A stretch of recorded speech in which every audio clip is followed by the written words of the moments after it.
Bonjour à tous et bienvenue sur Vibration, le podcast d'inspiration communication interne. Je m'appelle David Gordon, je suis le fondateur de Nouvelle Voix et chez Nouvelle Voix, nous produisons des médias d'engagement, des podcasts, des live streams, des vidéos pour les communications internes. Et justement, nous avons réalisé en octobre 2022 une série de live podcasts d'inspiration communication interne.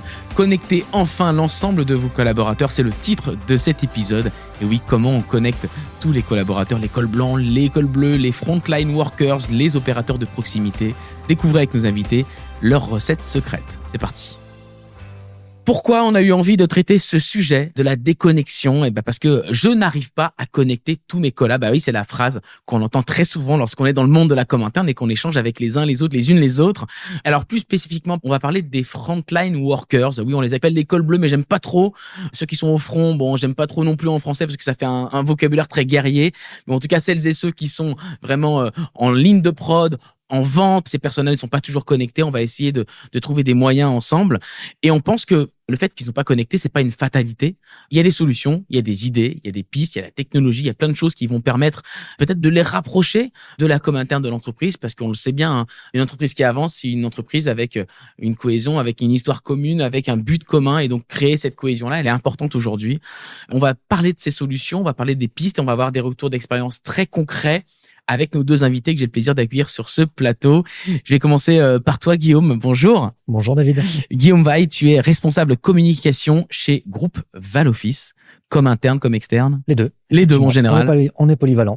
Et donc, ces collaborateurs, ces ouvriers, j'imagine que lorsqu'on construit des bâtiments, lorsqu'on les opère, il y a des personnels qui sont pas connectés. Exactement. Alors, on les appelle les personnels de proximité, Ouais, les j'aime personnels bien. sur le terrain. Ouais.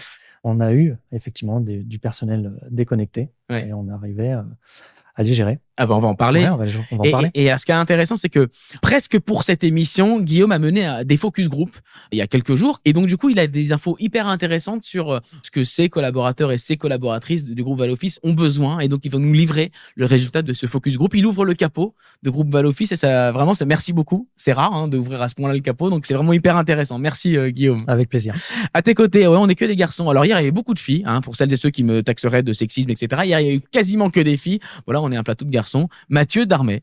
Comment ça va, Mathieu ? Très bien. Bonjour David, merci Bonjour. de me recevoir. Avec plaisir. Alors Mathieu, tu es ingénieur d'affaires Digital Workplace chez Hardis Group. Est-ce que tu peux nous en dire un petit peu plus sur ton rôle et ce que fait Hardis Group ? Hardis Group est une ESN au sens large, donc elle travaille sur un certain nombre de sujets liés à la transformation digitale de ses clients, avec différentes divisions, dont celle pour laquelle je travaille, donc qui s'appelle Digital Workplace, qui est une entité à part entière, avec beaucoup de dames. Ça va, alors tout va bien. Donc qui est chargée de déployer des solutions qui vont permettre de proposer des outils collaboratifs, des réseaux sociaux d'entreprise, de l'intranet, et effectivement faciliter ou fluidifier, je dirais, la circulation au sens large de l'information en entreprise. En l'espèce, vous intégrez beaucoup la solution de Meta. Tout à fait, Workplace. Voilà. Workplace, dont on va évidemment parler. Mais alors, pour mettre l'église au centre du village, je tiens à préciser que je n'ai aucun accord commercial avec ni Hardis Group, ni avec Meta, qu'on avait invité, mais qui n'ont pas souhaité, ils n'étaient pas dispo, ou ça parlait anglais et nous parlait français, donc c'était compliqué. Mais en tout cas, aucun intérêt commercial. Et puis, on a parlé dans ces podcasts d'autres solutions auparavant. On essaie de traiter l'intégralité des solutions sans parti pris, mais c'était intéressant d'avoir ta vision, Mathieu, parce que tu as une vision technologique globale. Hardis Group n'est pas ta première entreprise, donc tu as travaillé dans d'autres entreprises autour de la communication interne. Donc ça me semblait intéressant d'abord, avec ta vision toi, de définir ce que c'est qu'une digital workplace, ce que c'est qu'un RSE, ce que c'est qu'un intranet. Il y a beaucoup de termes. Parfois c'est des termes peut-être marketing, j'en sais rien, mais en tout cas, ce serait bien d'expliquer un petit peu tout ça, Mathieu. Pour moi, la digital workplace, c'est mettre en place une plateforme pour les collaborateurs. Donc ça suppose qu'ils aient envie de s'y rendre parce qu'ils ont quelque chose à y faire. Donc trouver de l'information dont ils ont besoin au quotidien. Donc ça peut être effectivement dans un intranet, mais c'est pas que ça. C'est aussi comment ils vont pouvoir interagir. C'est ça la différence. Parce que moi, ce qui m'intéresse d'abord, ça va être la différence entre un intranet qui est plutôt du coup top-down, on reçoit des informations, des documents, etc. Une digital workplace, c'est quelque chose où on se rencontre digitalement, mais on peut échanger, on peut parler. On va y trouver de l'information, on va éventuellement y contribuer. On peut contribuer. Ça, c'est un point important. Pas n'importe comment, pas dans n'importe quelle condition. Il y a des règles, bien évidemment. Mais c'est un endroit où le collaborateur va retrouver l'essentiel des informations dont il a besoin pour travailler. Donc, effectivement, des contenus plutôt froids, type intranet, mais également du contenu chaud. Je parle d'échanger entre eux, ça va être sur des bonnes pratiques. Nous, on se rend régulièrement compte que c'est des choses que les collaborateurs de première ligne, qui effectivement sont peu digitalisés. De proximité. J'aime bien le terme aussi. C'est des canaux qui se sont créés bien souvent tout seuls.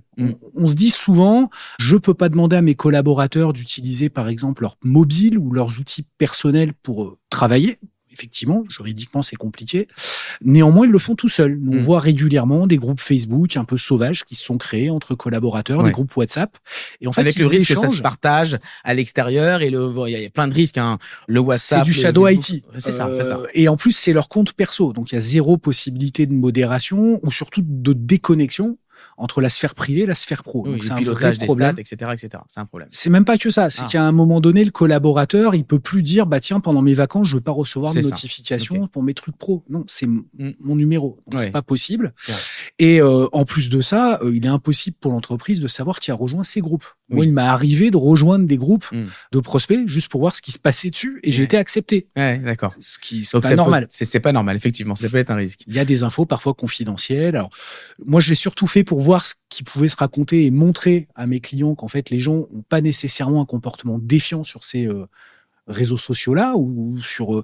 ça fait plutôt transpirer des besoins collaboratifs. Et la différence avec le réseau social d'entreprise, on essaie d'être très didactique pour repartir de la même base pour vraiment bien comprendre, Mathieu. Alors, réseau social d'entreprise, ça pourrait être tout simplement ce qu'on peut faire sur un Yammer ou un Facebook classique. C'est effectivement partager des sujets, échanger, avoir des commentaires sur une publication. Il n'y a pas de notion de document froid. Là, on est plutôt sur du contenu chaud. Je vais publier du multimédia, de la vidéo, des photos, du document que je partage directement en ligne et en instantané. Et là, vraiment, nous, ce qui nous a intéressé en travaillant avec Meta, c'est de s'appuyer sur les mêmes technos. Alors, on va y revenir. Hyper intéressant. Donc, si je résume, on a l'intranet qui est très top-down, on a le réseau social d'entreprise qui est très on discute entre nous, et en fait, il y a quelque chose qui existe qui s'appelle la Digital Workplace qui combine, on va dire, les intérêts des deux et qui permet d'avoir un peu le meilleur des mondes. Encore faut-il être prêt pour l'installer, encore faut-il avoir des collaborateurs et des collaboratrices qui aient envie de s'y connecter. Ça va être tout l'objet de notre débat. Vous participez en direct à ce podcast. C'est tout l'intérêt de ce live. Vos questions, on en a besoin pour alimenter. Vous prenez le contrôle de l'émission, tout simplement. Des questions, des commentaires et puis même des votes. Je vais vous soumettre un vote. Quel est le meilleur moyen de connecter les déconnectés selon vous? Le vote est lancé. Et vous pouvez même discuter avec nous. Si vous voulez monter sur scène, dites-le en commentaire et on peut papoter entre nous. Si vous avez des expériences que vous voulez partager, des questions que vous voulez partager en live avec votre voix, tout ça, on vous verra pas. Pas d'obligation d'être filmé, mais en tout cas, on peut vous entendre. Et donc ça, c'est bien sympa. Donc n'hésitez pas à le dire, à vous mobiliser pour qu'on puisse discuter ensemble. Guillaume, est-ce que tu peux nous parler des spécificités de com interne du groupe Valoffice et nous expliquer quand même un peu plus ce que c'est que ce groupe Valoffice? Alors le groupe Valoffice est un groupe immobilier qui propose des logements en locatif, en accession à la propriété pour favoriser le parcours résidentiel. Ok. On gère 52 000 logements environ et puis on en construit environ 1000 par an. Et je précise qu'il ne m'a pas promis un logement en l'invitant. Je n'ai aucun intérêt en termes de logement, je précise. Donc, les spécificités en communication interne. Alors, chez nous, le top-down fonctionne plutôt bien grâce à un intranet qui a été mis à jour assez récemment. Et puis, l'horizontalité ou le bottom-up fonctionne moins. C'est moins rentré dans les habitudes. Donc, on fait attention justement à aller chercher l'intérêt des salariés quand on déploie nos actions de communication. Intéressant. Et du coup, on va parler des différentes choses que tu as pu construire, que tu as pu tester avec ces personnels de proximité. Mais d'abord, est-ce qu'on peut se dire qu'un manque de connexion de ces personnels correspond à un manque d'attachement à l'entreprise? Est-ce qu'on peut le décrypter comme ça, selon toi? Je rappelle que tu sors d'un focus group et que tu as peut-être des idées claires sur le sujet. Puis je pourrais aussi t'interroger, Mathieu. Pas vraiment. Je pense que ça rassure. Ouais, voilà. Déjà. L'attachement à l'entreprise. Alors nous, dans le groupe Valoffice, par exemple, on a un indicateur qui démontre le contraire. C'est l'ancienneté qui tourne autour de 13 années, donc qui est assez élevé. Donc on a un vrai attachement à l'entreprise. Par contre, on n'a pas un attachement à contribuer à l'actualité, à la communication de l'entreprise. D'accord. Alors, il y a une question d'Arnaud, on va en parler dans quelques instants. J'en profite pour relayer tout de suite les questions. Ils sont en production, les collaborateurs, les collaboratrices. Ils se connectent pas par problème de temps. Comment les intéresser et les amener vers la connexion? On va en parler dans quelques instants. Toi, ta traduction du fait que des personnes sont déconnectées, est-ce que on peut l'analyser Mécaniquement, c'est plus difficile pour eux, effectivement. Oui, Déjà, ça suppose qu'ils sûr. aillent chercher l'info. Tu vas venir sur le sujet, c'est comment on fait en sorte qu'ils viennent chercher cette info ou qu'elle arrive à eux plus facilement. Ouais. Mais si effectivement le collaborateur n'a pas de device dans son poste de travail pour recevoir de l'info, comme on l'a dans les bureaux, les fameux cols blancs, qui eux sont un peu dans le phénomène inverse, ils ont un peu trop de flux d'informations qui leur arrivent. Ça, c'est un autre sujet, un autre problème qui nécessite de rationaliser un peu les choses. Mais il faut arriver à regrouper tous ces gens et qu'ils aient tous le même niveau d'information ou la possibilité d'avoir le même niveau d'information. Après, faut effectivement que le contenu qu'ils trouvent sur ces solutions-là soit intéressant et qu'ils aient envie d'y revenir. Ouais, c'est crucial. Le contenu, Clairement. on va en parler. D'ailleurs, vous avez répondu au sondage, merci beaucoup.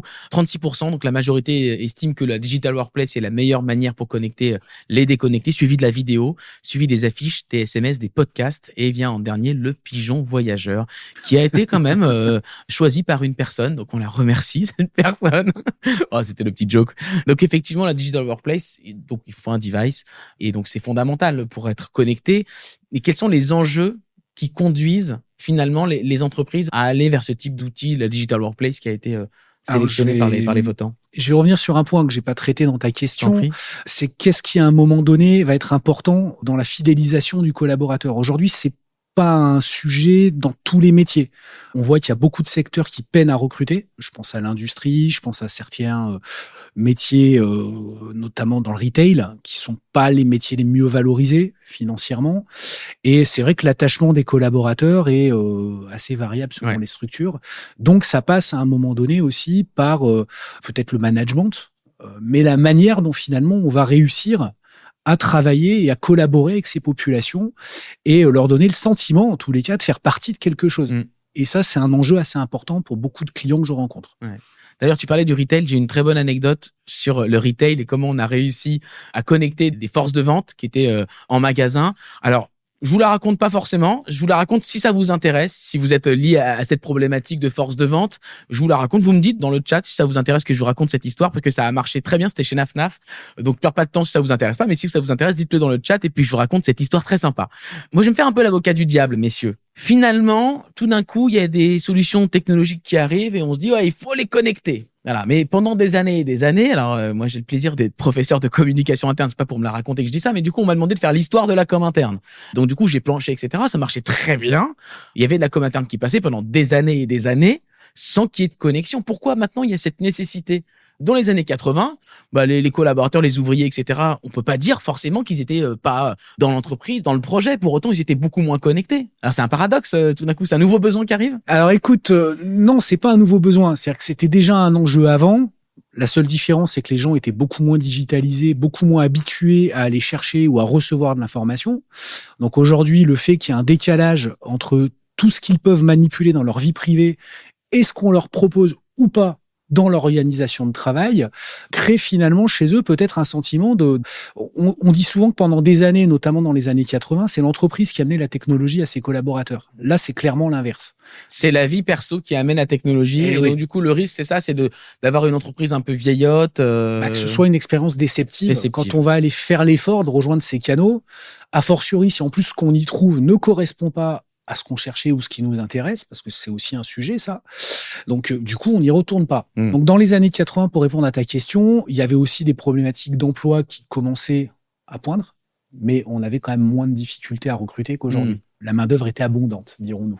Bon, Guillaume, dans les années 80, t'avais quoi, 2 ans? Oui, à peu près. C'est ça, comme moi. Mais néanmoins, la question reste entière. Qu'est-ce qui fait qu'aujourd'hui, on veut installer, je crois que t'es sur Yammer, t'as l'application Yammer qui a été installée, on va en parler d'ailleurs. Il y a des choses qui se passent, il y a des digital workplace qui sont en train d'arriver. Pourquoi tout d'un coup, ça devient absolument nécessaire? Comme le disait Mathieu, forcément, l'entreprise s'adapte aux usages quotidiens des salariés qui sont habitués à la communication instantanée. Et puis, l'émergence du parler vrai en entreprise, le besoin de transparence aussi, qui émerge. C'est-à-dire que plus qu'avant, il faut donner du sens. Donc, plus qu'avant, il faut des canaux de communication qui doivent permettre de partager ce sens, si je comprends bien. Maintenant, il faut aussi véhiculer des valeurs d'entreprise, donner du sens aux missions des salariés pour fidéliser aussi et puis attirer. Et du coup, ça fait partie des choses qui attirent dans les entretiens, etc. Le fait qu'il y ait une vie interne qui soit riche, qui soit outillée. Tu as le sentiment que ça peut jouer un rôle? Moi, a priori, je vais te dire, j'ai l'impression que non. mais je me trompe certainement. Et c'est mon rôle de faire un peu le contradicteur. Les candidats peuvent ça devient un standard en fait. Oui, voilà. Ça devient un standard pour moi, c'est pour ça. Voilà. Il y a un dynamisme aussi d'entreprise qu'on doit démontrer à l'extérieur, mais aussi à l'intérieur et faire en sorte que nos collaborateurs soient un petit peu nos ambassadeurs sur les réseaux sociaux externes. Et là, on fait appel à eux souvent. C'est ça, c'est un enjeu aussi de marque employeur pour toi, Mathieu? C'est un tout. En fait, aujourd'hui, il y a un vrai enjeu pour l'entreprise parce qu'elle commence à comprendre aussi qu'avoir des collaborateurs peu engagés, parce que si on parle des taux d'engagement, notamment en France, ça fait un peu peur. C'est vraiment très très faible. On est en dessous des 10% quand on interroge les gens. Et tout ça, ça a des répercussions économiques pour l'entreprise. On va parler d'absentéisme, de présentéisme. Encore un sujet difficile à mesurer, mais enfin ça existe, de turnover, et donc de personnes aussi, de plus en plus, ce phénomène, tu parlais d'avoir du sens, on a entendu beaucoup parler du big quit aux États-Unis. Oui, le quiet quitting, la grande démission, des gens qui sont des gens qui effectivement quittent leur travail parce qu'il y a un ras-le-bol, parce qu'il n'y a pas de sens dans ce qu'ils font. Donc aujourd'hui, alors sans rentrer dans la caricature des générations X, Y, Z, parce que moi je suis un peu plus ancien que ça, mais j'ai aussi un attachement à pourquoi je viens travailler le matin et ce que j'en retire au-delà d'une rémunération. Il va falloir aussi convaincre ces personnes qu'elles sont dans la bonne entreprise et leur donner envie d'y rester. Bien évidemment, c'est pas le seul paramètre, mais mécaniquement, ça va améliorer forcément les choses. Ouais, alors je remercie Céline qui a une question, elle me l'enlève de la bouche cette question, Céline Broutin. Salut Céline. Est-ce qu'il faut pas plutôt investir sur une communication managériale de proximité et bien équiper les managers à remplir la mission? Alors, est-ce que c'est plutôt, est-ce qu'il faut le faire à la place d'eux ou est-ce que c'est en complément? La question est entière. Céline, si tu as envie de nous poser la question et d'échanger avec ton point de vue, n'hésite pas à me le dire si tu es OK. Comme ça, on te fait monter sur scène, on fait une visio et on discute avec toi. Ça serait très intéressant, Céline. Dis-moi ce que tu en penses. Et je vous raconte l'anecdote juste après. La communication managériale, tous les deux. Mathieu? Moi, je partage ça complètement. C'est-à-dire que nous, un des gros enjeux, parce que au-delà de la solution qu'on propose, c'est aussi une méthodologie d'accompagnement qu'on met en place chez Hardis. C'est ça notre rôle. On intègre. Un des grands challenges, c'est d'impliquer ce qu'on appelle le top management, qui doit être présent sur ces canaux-là, mais les managers de proximité, pour qui ça doit devenir un outil. C'est-à-dire que si on n'arrive pas à les convaincre que c'est par ce biais qu'il faut prendre la parole, qu'il faut animer des réunions, donner de l'authenticité, j'aime bien cette notion-là, bah ça marchera jamais, quelle que soit la solution. Donc vraiment le challenge pour l'entreprise, c'est que l'équipe managériale s'accapare ces outils-là. C'est important. Chez toi aussi c'est important aussi, et c'est le rôle d'une direction de la communication d'accompagner ces managers dans l'appropriation des messages et dans la facilité à la circulation de la communication. Moi, j'ai une histoire. On avait fait une collection de podcasts pour parler de la recherche et développement dans une grande entreprise aéronautique et on voulait partager ces podcasts aux ouvriers pour qu'ils aient confiance sur le fait que l'entreprise investissait et donc on essayait de faire de la pédagogie sur les grandes recherches et on avait commencé à faire des podcasts qui étaient censés être avec des QR codes dans l'affiche, etc. On a vu que ça marchait pas très bien et finalement, après coup, on a réagi, on a mis les managers dans la boucle et on leur a demandé de diffuser ces petits podcasts qui étaient pas très longs en réunion d'équipe. Là, c'était un succès pour le coup et on avait vraiment eu besoin des managers qu'on a eu un peu de mal du coup à récupérer parce qu'une fois que le coup était parti, qu'ils se sentaient un peu bypassés, et ça peut être le cas aussi, bah du coup c'est un peu compliqué de leur expliquer allez vous nous aidez maintenant s'il vous plaît. Donc c'est vrai que moi je pense qu'il faut vraiment et je pense que tout le monde est d'accord autour de ce plateau et là avec vous qui êtes connectés qu'il faut les prendre vraiment dès le début pour que ça... Ils doivent faire partie du projet, sinon ça peut pas marcher. C'est eux qui vont donner l'exemple. Si eux n'utilisent pas ces canaux-là, il y a aucune chance que leurs collaborateurs les utilisent. Ouais, clairement. Ouais. Je vous ai promis une petite anecdote, on va parler des différentes méthodes pour parler aux collaborateurs et aux collaboratrices déconnectées. La petite histoire, c'est que il y a quelques années, j'étais dans le conseil RH chez NafNaf et on travaillait sur un SIRH et il se trouve que la paye arrive, la nouvelle paye, et il y a une erreur sur la paye. Bon, c'était un peu de ma faute, non, c'est pas vrai. Moi, je faisais que le pilotage du projet. Mais en tout cas, il y a une erreur sur la paye, tout le monde a une paye erronée. Et donc, du coup, communication de crise, comment on va expliquer à tout le monde que la paye est erronée, qu'il y a un plan d'action, que ça va se résorber, etc. Et il se trouve que j'étais dans les locaux de NafNaf. Et chez NafNaf, ils ont une centralisation de la musique qui est transmise dans tous les magasins. Donc, il y a une playlist qui est faite par un DJ, qui est diffusée dans tous les magasins avec un canal pour chacun des magasins NafNaf. On a donc utilisé, parce que je faisais un peu de podcast déjà à cette époque-là, quand j'étais consultant, j'aurais dit, mais faisons un podcast qui est diffusé par ces canaux, par les haut-parleurs des magasins, et qui diffusait juste avant l'ouverture du magasin, 15 minutes avant, et qui diffusait aussi juste après la fermeture du magasin, 15 minutes après.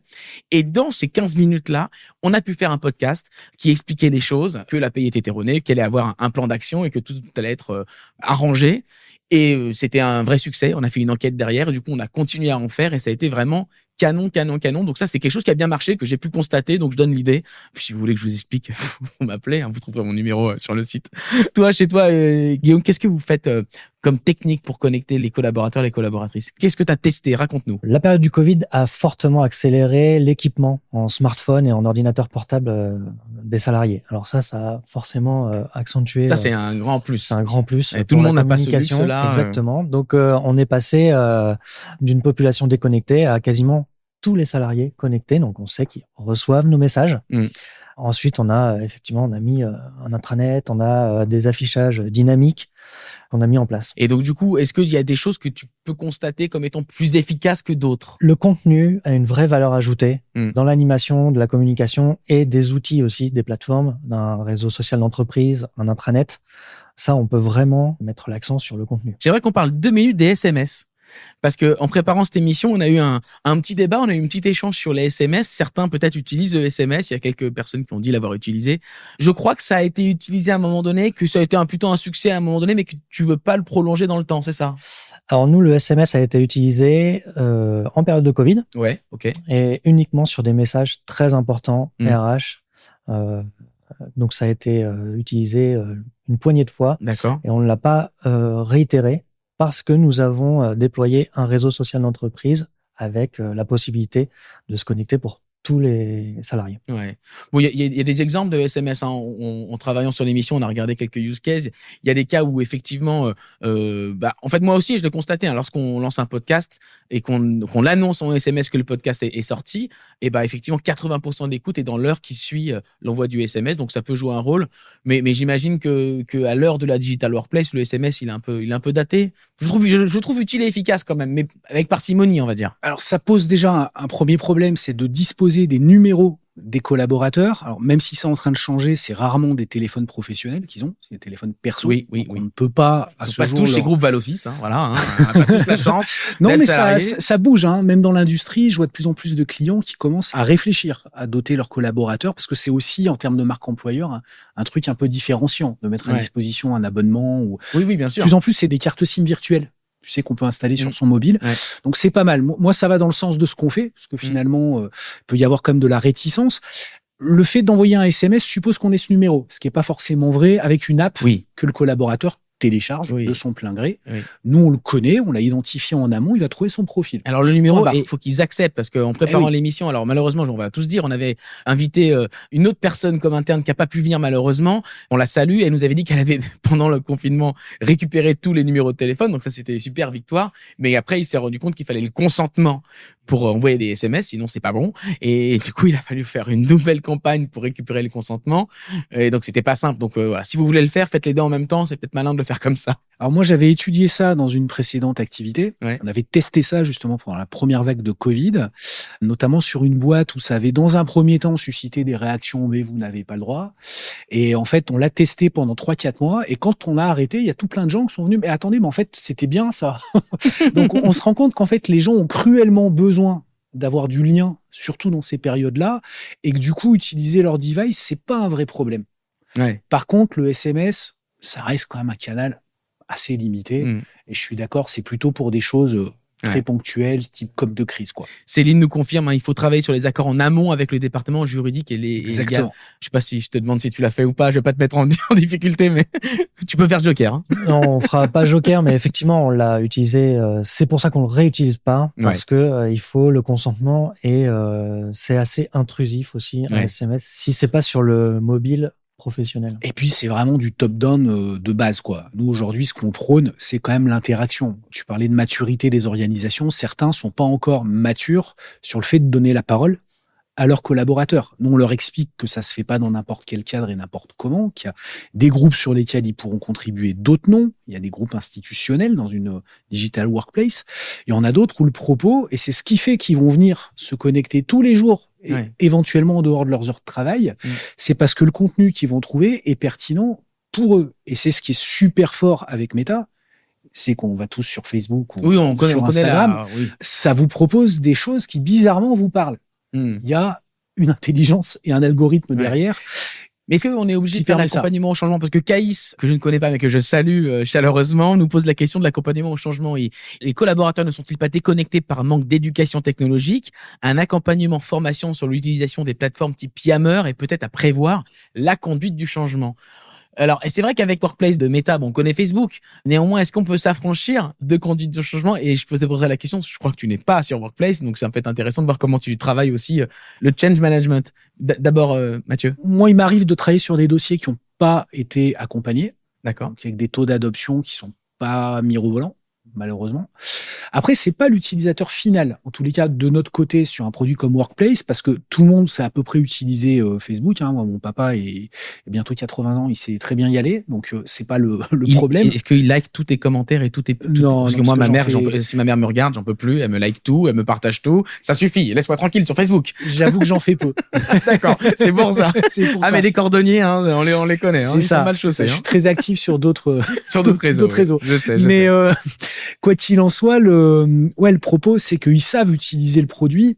Là où nous, on a un challenge, c'est de faire en sorte que quand ils vont y aller la première fois, il y ait déjà des choses, que ce soit pas une coquille vide. Donc, ça veut dire qu'on va former des agents du changement. On va identifier ce qu'on appelle des key users dans les équipes qui, en fait, vont rendre la plateforme un peu comme un passage obligé. Oui. Et qui vont aussi, alors, on me le sort souvent, c'est pas un Facebook d'entreprise. On se comporte pas de la même façon que sur un réseau social. On n'est pas là pour envoyer des photos de petits chats ou de machins comme ça. Quoique, s'ils veulent faire des groupes. Ça peut être un challenge photo petit chat. On a vu des challenges photos pour. Mais du coup, ceux que ça n'intéresse pas ne ressembleront pas à ce type d'infos. C'est intéressant ce que tu dis. Il y a Amina qui nous fait un message qui dit: nous avons une digital workplace qu'on appelle intranet en entreprise afin que ce soit plus parlant pour les collaborateurs. Certains de nos collaborateurs que nous avons interrogés disent qu'ils n'ont pas envie d'aller sur l'intranet pour prendre de l'actualité, mais uniquement parce qu'ils en ont un besoin, par exemple, chercher un accord. Comment embarquer ces gens-là? Comment vous embarquez les personnes qui n'ont peut-être pas envie? Et puis, c'est tout. Et c'est pas grave, peut-être, de se dire qu'on peut laisser la liberté à chacun et tant pis. Mais est-ce qu'on va, essayer de les embarquer? Et comment vous faites, Guillaume? Alors, comment? Je ne sais pas si je vais pouvoir répondre, mais c'est sûr qu'on va cibler ces personnes en priorité, puisque ce seront les plus réfractaires à se rendre sur les outils qu'on va mettre en place. Comment l'accompagnement forme une vraie valeur ajoutée dans ce déploiement. Nous, par exemple, sur le déploiement de notre réseau social d'entreprise qui a été mis en place en 48 heures, en cas de Covid, au moment du confinement, etc. On n'a pas pu l'accompagner.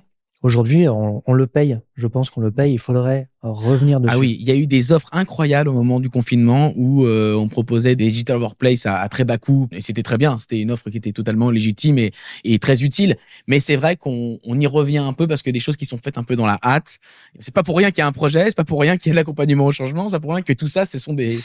On voit bien que tout ça est utile finalement. C'est pas pour rien qu'une boîte comme Meta a décidé de passer par un réseau d'intégrateurs. C'est ça. À un moment donné, c'est que l'adoption, elle nécessite une méthodologie. Nous, c'est notre métier. Et notre rôle, ça va être vraiment d'impliquer les bonnes personnes dans le projet qui vont faire en sorte que le collaborateur, effectivement, il va trouver des choses pertinentes pour lui dès la première connexion et qu'il aura envie d'y retourner après. Arnaud nous dit: trouver des ambassadeurs est un plus. Ce sont pas forcément les managers, c'est bien vrai, mais les gens connectés personnellement, selon lui. Les témoignages de terrain entre pairs peuvent aider à convaincre. Mais le témoignage de terrain, t'en as eu, toi, très récemment, je le disais en début d'émission, Guillaume, avec des focus group qui ont été réalisés par toi-même et par aussi un autre de tes collègues, je crois, un autre de tes collègues. Exactement. Est-ce que tu peux nous livrer un petit peu ce qu'il en ressort de ce focus group chez Valoffice? Alors, ce qu'il en ressort, c'est tout d'abord un besoin de restructurer les outils de communication, les recentraliser, trouver un bon positionnement pour répondre à chaque besoin. On avait digitalisé notre journal interne il y a 4 ans et on sentait que le taux de lectorat était pas vraiment au rendez-vous. Les focus group nous ont confirmé cet indicateur et une vraie volonté de revenir au format papier. Je lance un sondage sur les indicateurs tant qu'on y est. Poursuis ton flux, mais je lance un sondage pour vous là sur les métriques. Et puis maintenant que tout le monde est connecté, on a une entreprise complètement connectée, on a un vrai besoin, une vraie volonté des collaborateurs de se retrouver physiquement. Voilà. Donc on a une vraie demande. Et on travaille sur une convention très prochainement qui a lieu la semaine prochaine. Donc du coup, effectivement, ça rentre dans cette mouvance-là. Donc le journal moyen, on n'est pas trop sur le journal. Digital. Les vidéos ont bien marché aussi, je crois. Les vidéos ont très bien marché. Au tout début, grâce au réseau social d'entreprise, parce que là, on a créé un contenu adapté. Et puis après, on a un petit peu modifié notre façon de communiquer par vidéo. Parce que on a un besoin de connaissances des métiers et des hommes et des projets. Est-ce que pour toi, les personnes qui sont déconnectées ne peuvent pas ou ne veulent pas avoir des infos, enfin, ce qui ressort du focus group, ce qui sont intéressés quand même par avoir les infos? L'ancienne population qui était déconnectée, par définition, n'avait pas de device, le smartphone, etc. Donc, ils ont une mission qui ne requiert pas forcément l'utilisation du smartphone et l'utilisation d'un réseau social d'entreprise ou d'un intranet. Donc là, même aller chercher leur intérêt, on va les perdre parce que ils vont consulter en dehors de leur temps de travail. D'accord. Nos communications. Donc, elle va se réduire à la portion la plus congrue. Okay. Tu parlais des métriques, c'est intéressant. Vous avez répondu, vous avez en majorité des métriques avec des sondages. 56% donc des sondages, 31% des métriques digitaux, des focus group à 6%, donc assez peu. Avec une digital workplace, Mathieu, qu'est-ce qu'on peut avoir comme métrique concrètement pour pouvoir analyser tout ça? Premier point, c'est l'adoption. C'est-à-dire que nous, on va partir du principe, et c'est notre méthodologie, qu'on va d'office peupler l'application avec tout le monde. Tous les collaborateurs. On va se connecter à ce qu'on appelle les fournisseurs d'identité de l'entreprise. On va récupérer, alors en général, on a ça avec l'équipe informatique, mais on peut avoir ça plutôt aussi avec les outils RH, qui sont assez exhaustifs là-dessus, puisque typiquement sur le système d'information de l'entreprise, les frontlines n'y sont pas. Donc, l'objectif, c'est que tous ces gens-là auront de toute façon un compte. Les métriques qui vont nous intéresser, c'est combien ont revendiqué leur compte. C'est-à-dire combien sont allés se connecter, vérifier leurs infos de profil, les compléter. Pas que ce soit trop non plus intrusif, toutes ces données. Il faut que ce soit simple, mais c'est important. Tiens, il n'y a pas ma photo, je vais la rajouter. Tiens, c'est pas exactement mon titre. Je vais mettre mon bon titre, ça c'est super important. Donc nous, on va laisser la main aux collaborateurs sur certaines infos. Bien sûr. Ouais. Ensuite, il va avoir son fil d'actu. Et c'est dans ce fil d'actu qui est personnalisé du coup en fonction de...